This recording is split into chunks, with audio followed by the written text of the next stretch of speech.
Well, you guys, we are in my car and we are about to leave to possibly sell it.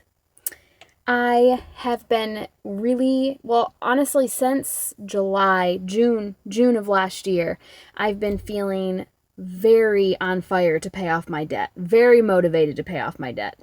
And I've been doing a really good job by the grace of God, but I have been wanting to sell my car for a long time.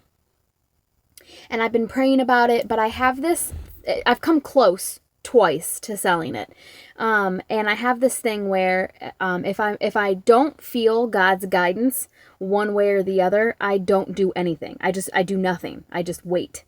And so another circumstance has arisen where I could potentially sell this car and buy a beater.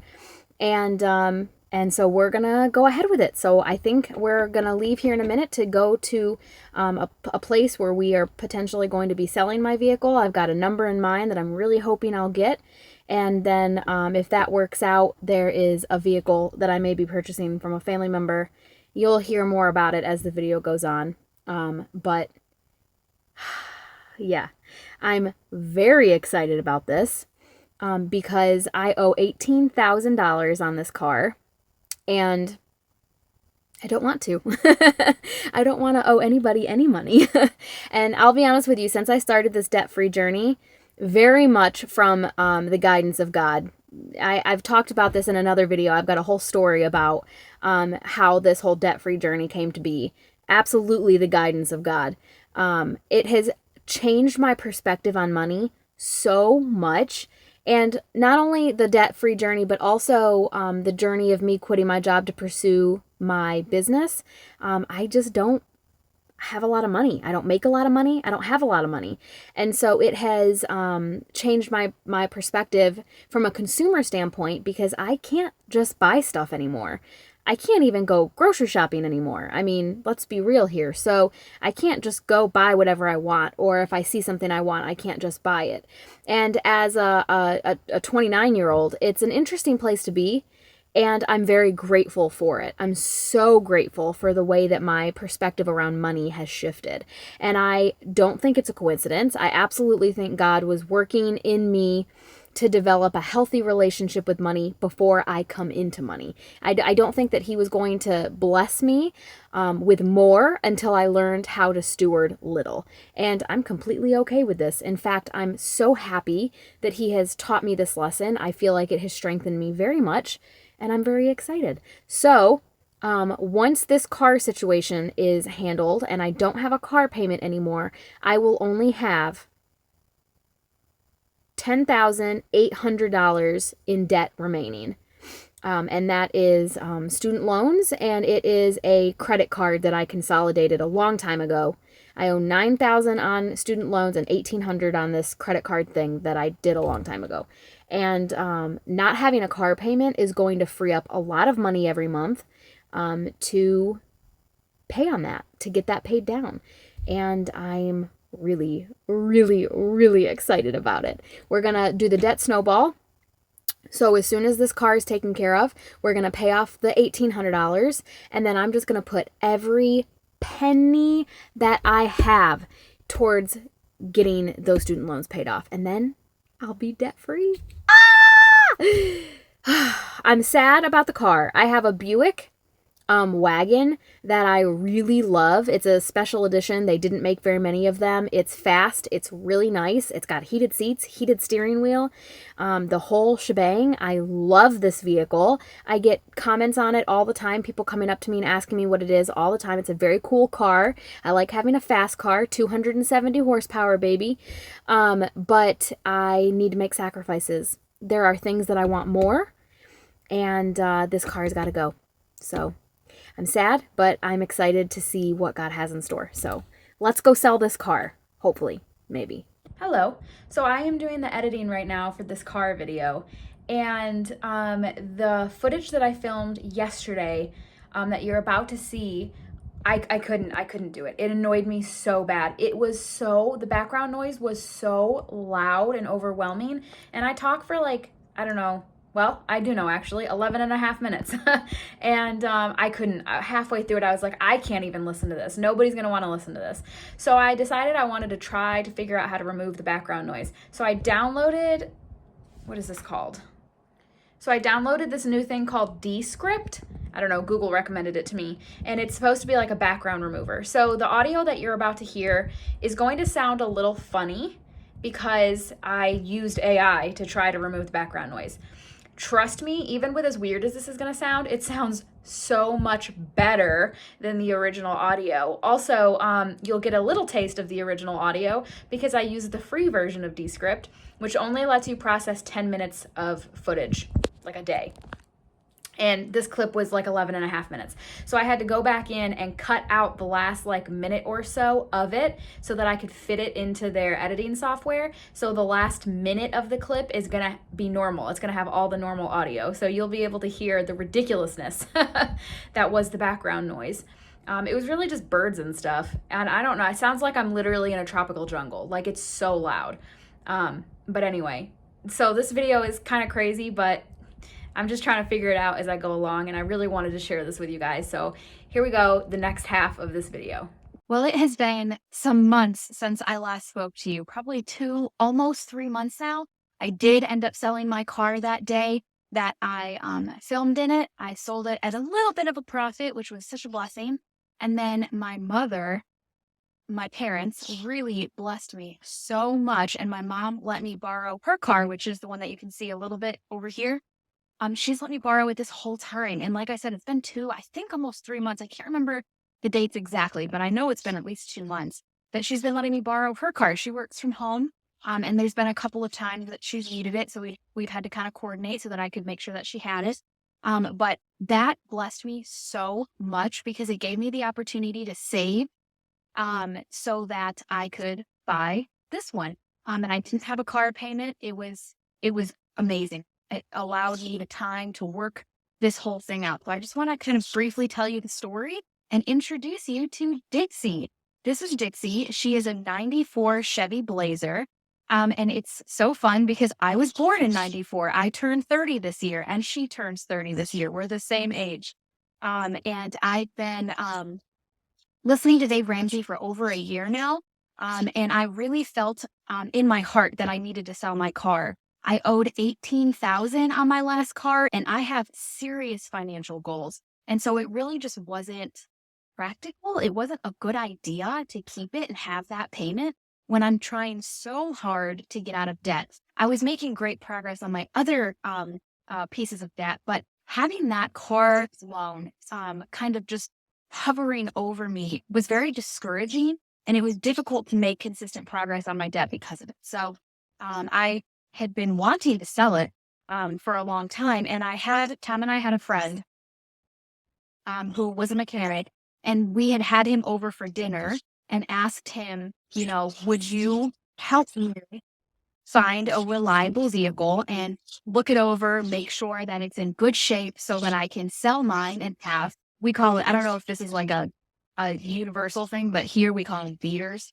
Find a beater vehicle that will last you for a little while. And he said, yeah, absolutely. And he ended up passing away in a motorcycle accident like a week later. And Tom and I were devastated, heartbroken. He was a good friend of ours.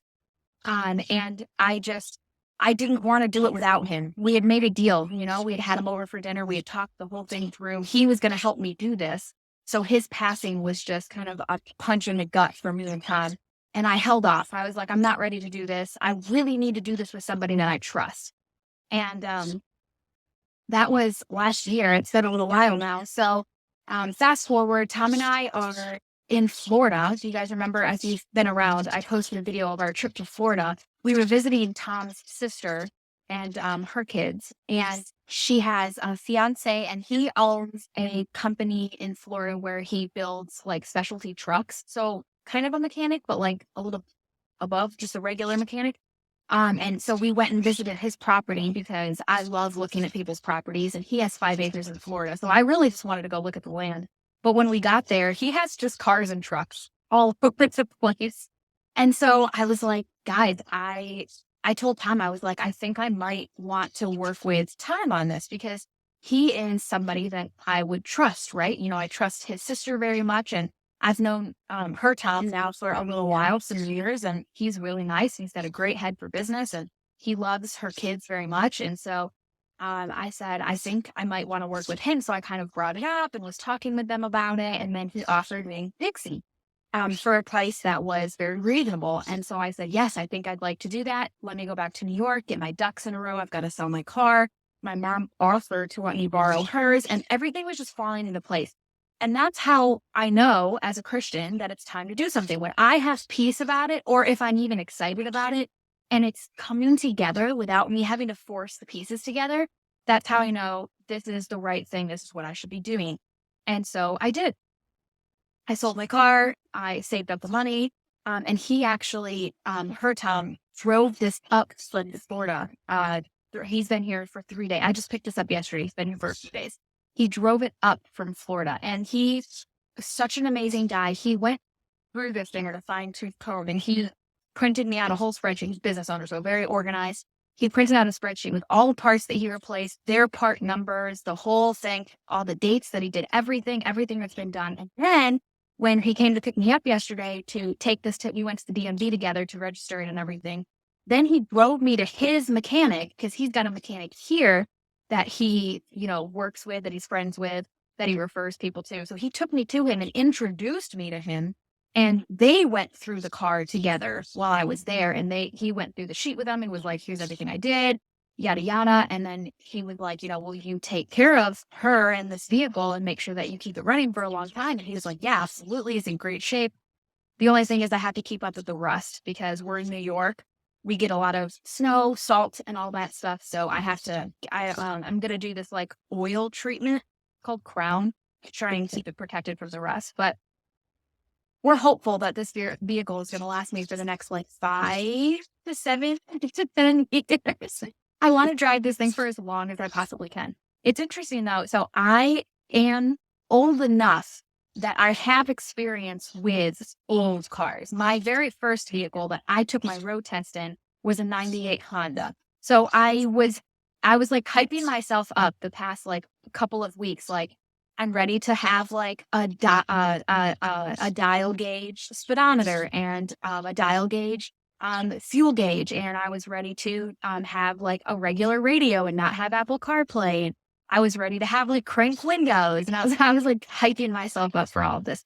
This thing is the Tahoe trim, so it's actually got a lot of stuff. It's got power windows, and he did hook me up a little thing so that I can play my phone through the radio. Like, so it does have stuff, powered mirrors and all that. So I even have a little key fob for it to lock. I was shocked. I was like, I'm gonna have to like unlock the door with a key. Like I was like really hyping myself up for it. But it does have like older car steering. So it's a little bit more, it's not quite as like sensitive and responsive as like a normal car. So I was like milking the cow a little bit when I was like trying to do the steering, and the brakes are a little bit harder, and it's just different. It's a different experience. But luckily I have a little bit of experience with that. So it wasn't totally foreign to me.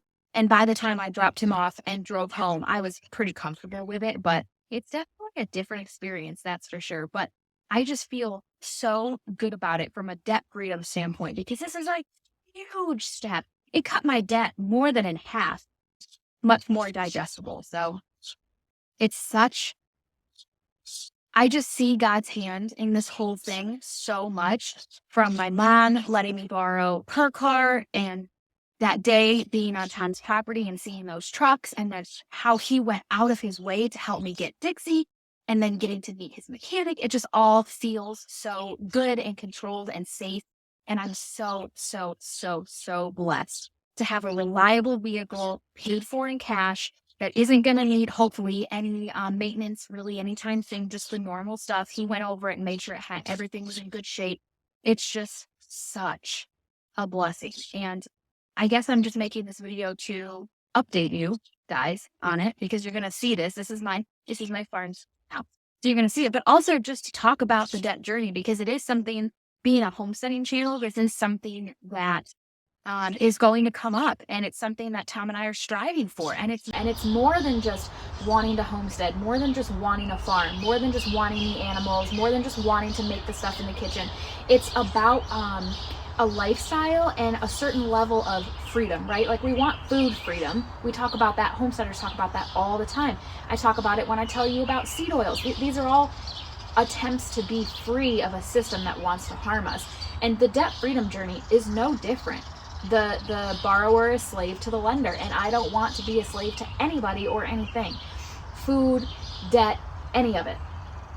And so I do think it's important to talk about it on this channel. And if you are wanting to be a homesteader, if you're wanting to be a farmer, if you're wanting to buy land, if you're wanting to get into this, then having your finances straightened out and having a plan and being cognizant of it is a huge piece of that. And it's really going to ultimately, in the end, lead you to success. So I wanted to share about it, and I wanted to introduce you to Dixie, my new farm truck. So thanks guys for hanging out with me today. I can't wait to see you in my next video. Have faith and keep moving forward. Bye.